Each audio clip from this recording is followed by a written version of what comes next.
జిల్లా పర్యటనలో ఉన్న ఏపీ సీఎం చంద్రబాబు వేదికపై ఉండగానే ఒక ఆసక్తికర వ్యాఖ్య చేశారు జిల్లా టీడీపీ అధ్యక్షులు శ్రీనివాస్ రెడ్డి. యువతకు పార్టీకి భరోసా ఇవ్వాలంటే లోకేష్ ని డిప్యూటీ సీఎం గా ప్రమోట్ చేయాలని చంద్రబాబును కోరారు. దీనివల్ల పార్టీకి బ్రహ్మాండమైన భవిష్యత్తు ఉంటుంది అని చెప్పారు.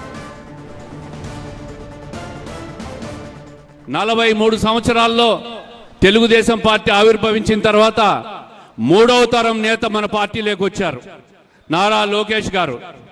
మరి పార్టీకి భవిష్యత్తులో యువతకు ఒక భరోసా ఇవ్వాలన్నా, పార్టీకి భరోసా ఇవ్వాలన్నా నారా లోకేష్ గారిని డిప్యూటీ సీఎంగా ప్రమోట్ చేయాలని చెప్పి మేమందరం కూడా కోరుకుంటున్నాం సార్. దీనివల్ల పార్టీకి బ్రహ్మాండమైన భవిష్యత్తు ఉంటుంది. అన్ని రకాలుగా యువతను ప్రోత్సహించే విధంగా ఆయన ఈరోజు ఐటీ రంగానికి కానీ, పారిశ్రామిక రంగానికి కానీ, అనేక సంస్థలు రాష్ట్రానికి తీసుకొచ్చే దాంట్లో కానీ ఆయన చేస్తున్న కృషిని ప్రజలందరూ గమనిస్తున్నాం. ఆయనను మరింత ఎలివేట్ చేసి పార్టీకి ఉజ్వల భవిష్యత్తు ఇచ్చే విధంగా తమరు చేస్తారని ఆశిస్తూ, తప్పుగా మాట్లాడింటే మన్నించవలసిందిగా కోరుకుంటూ